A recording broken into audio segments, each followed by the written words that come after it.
morning, everybody. It is Friday morning. It is a fabulous, fabulous Friday. And what are we talking about today? I'm so excited about this topic. Actually, a couple of weeks ago when I came and went live, I gave you all a snippet. Normally, I try to give you about 15 minutes or so. And because I was traveling that day and was getting ready to leave town, I think I kind of shortcutted you a little bit. But we were talking about priority management a few weeks ago. So today we're going to be talking about the gift of time, focus, and prioritize. Wow, it is a wonderful topic because guess what? Don't you know that time is definitely a gift? Time is something that you get that you can't give back. And that's what time is. Now, let me say it like this. Time is also like money.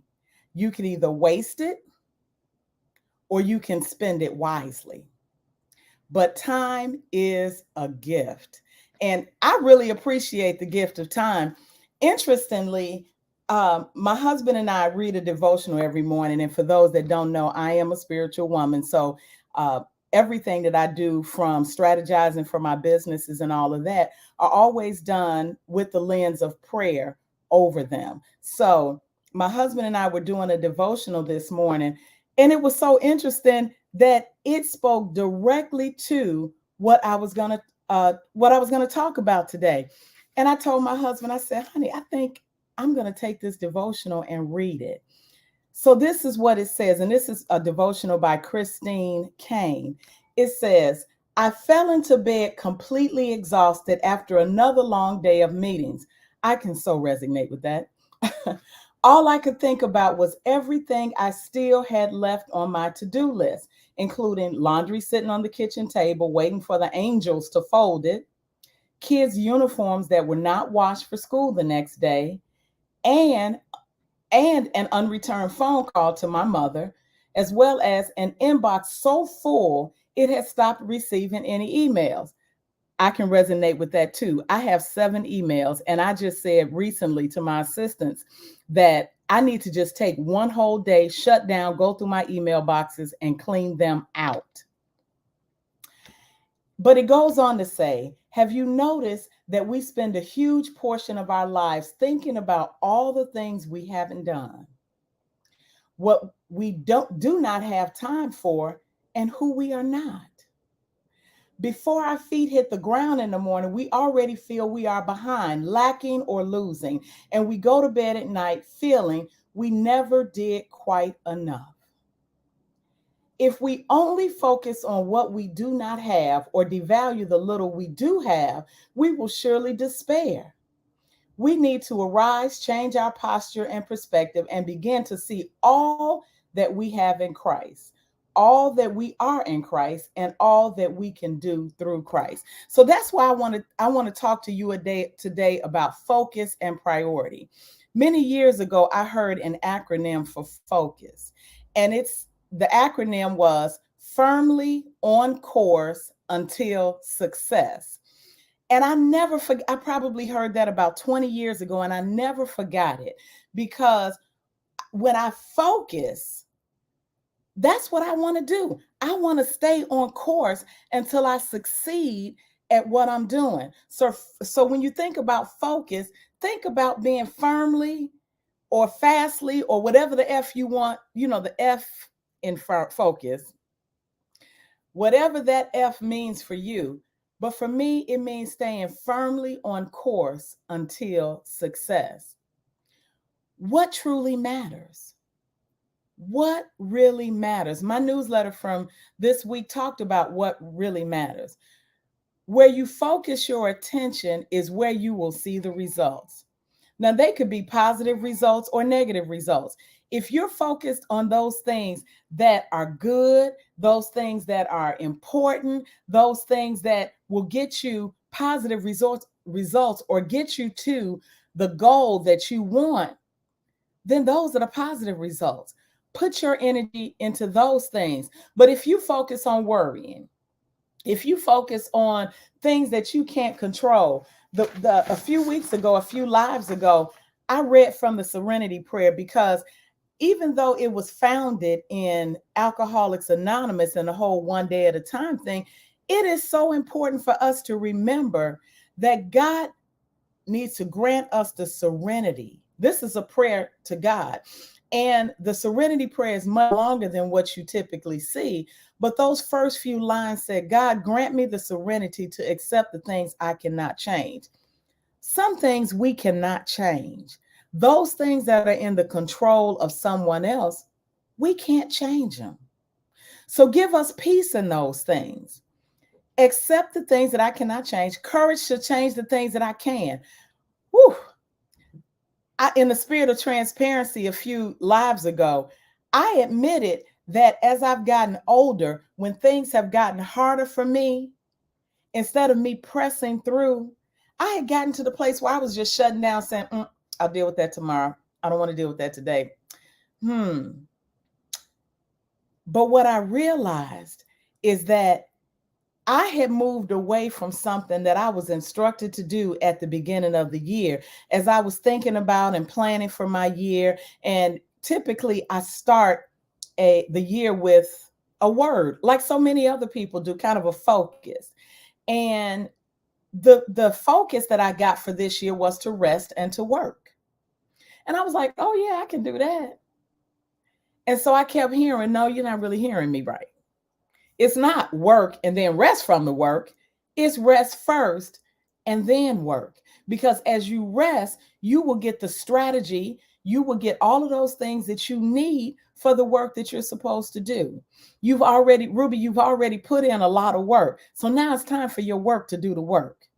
Now that may not make sense to a whole lot of people, but it was like a glaring billboard on the expressway to me.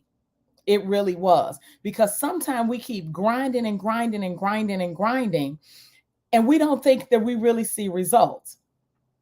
But when we sit back and when we focus on those peaceful things that we can do, then we develop the courage to change the things that we can change and the wisdom to know the difference between the two. So now that was a lie for another day. I'm not going to get into that because I'm spending time, but I thought it was a great jump off point for what we're talking about today. And that's the gift of time. Focus and prioritize. When we prioritize things, we think about what's most important in the grand scheme of things. What's most important for that day, for that week, for that month, for that quarter, for that year. I try to sit down at least once per quarter and evaluate the things that went well the previous quarter, the things that I didn't quite accomplish, and how to set the course for the next quarter. That's my priority. And then I try to look at, and I don't always write it down, which I probably should, but I try to look at on a monthly basis, okay, what is our focus for this month? My team and I have set for the whole course of the year, our newsletter outlines, our live outlines. We've set the course of that for the whole year. And so my lives try to focus on those things. So what's most important in your day? I talked last time about just a few of the strategies that I use for prioritizing. You have to determine when to deal with things. So I'm a list maker. I sit down at the beginning of my day, or sometimes the night before, I kind of do a brain dump so that I can sleep peacefully at night. I kind of do a brain dump on all of those things that I did not accomplish in that day. I review my to-do list and to see what got done. And those things that didn't get done, they have a tendency to move over to the next day. So what I also have to do is look at all that I have on my schedule for that day and prioritize for that day. Oftentimes the things for the day before become more of a priority the next day because they didn't get done. It may be because they're time sensitive. It may just be because there are things that I want to move off my schedule, off my day. But what's most important for you? What's most important for your day? Now, I can give you a ton of different strategies on how to prioritize. But of course, It depends on what works for you. Now, if you want me to work more specifically with you on how to prioritize, go to my website at www.rubyepowell.com and schedule a free consultation with me. That's a gotcha. That's a gimme. I'm gonna give you that one. But some of the things that I want you to think about in terms of even streamlining the gift of time, because our whole series this month or this quarter is on streamlining, how to streamline your life, how to streamline your activities, how to streamline your focus and your priorities. And so some of the things that I want you to think about is that it's three things that are very, very important in our lives.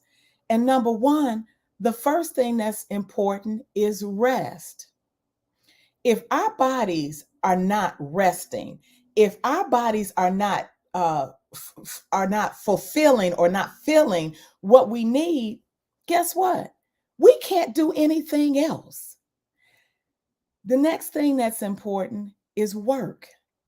Now, whatever work looks like to you, whether you're a business owner, whether you work for someone else, whatever work looks like for you, that's important. That has to be prioritized. But this is what I like the most. The last one that's important is to play.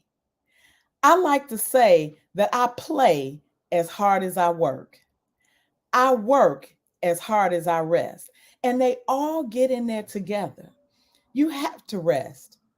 You have to work, whatever work looks like to you, and you have to play, whatever play looks like to you. Now, I love to read.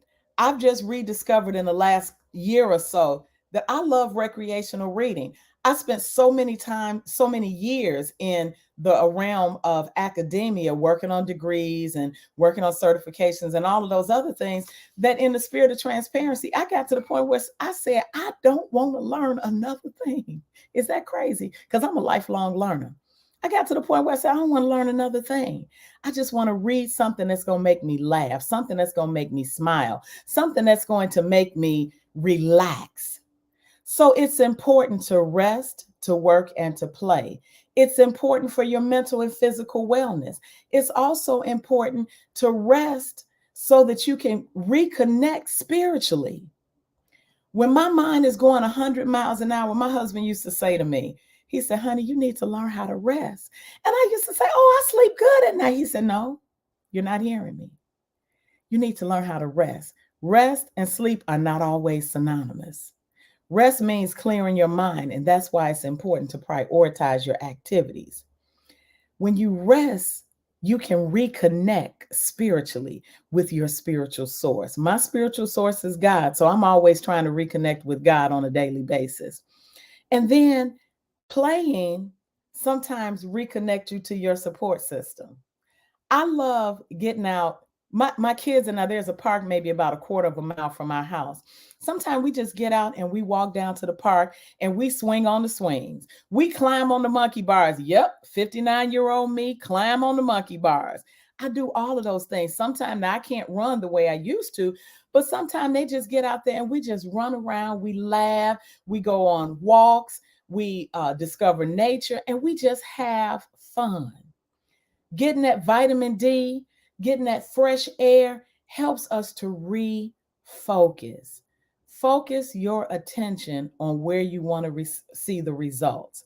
If you want positive results, connect with positive things. But worrying and connecting to those things that you can't do anything to change will only get you negative results. And so develop those priorities or those strategies for prioritizing those activities. We have 24 hours in a day. I gave you rest, work, and play. If you want, it's up to you. If you want to spend 8 hours a day resting, which is what's recommended by doctors, if you want to spend 8 hours a day working, at least give yourself 8 hours a day to play. Now, that configuration looks different for everybody. Some people have commutes to work.